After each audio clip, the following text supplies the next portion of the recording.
Ifeyo tukuthokoza kwambiri panyama imene yakubani tayamika kwambiri kufuka sizakatha ife tokha kuzikwanisa ngati zinthu ngati zimenezi komano nkoyamba kuziona zinthu ngati zimenezi kwa ife tachilandira kwambiri ndipo tungothokoza anzikira kwa kamwendo kuti tikuthokoza pa zimene mwatichitira abungwe limeneli kuti zikomo kwambiri musasire pompa tili ndi anthu ambiri ovutika tithandizireni bweni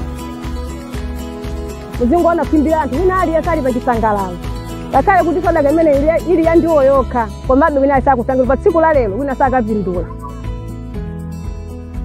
vuto lalikulu kwathu kuno kwa Chikula Mawamba atiye mapira imene latigwera ndi la njala. Njala ili pena paliponse kwa chang'amba imene inatigwera pakati pathu. Komanso tinali ndi madimba tinalima koma madzi awononga zakudya zathu. You know, Kurbani is a process. We had to go through a lot of steps in order to reach this point that we have now delivered.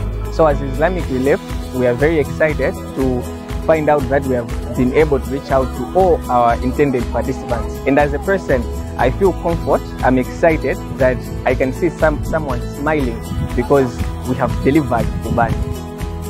Watu kuno antosowekera saka natha kupeza ndrama ukagula 5 kg pansika koma lero nakusangalala kuti adya nyama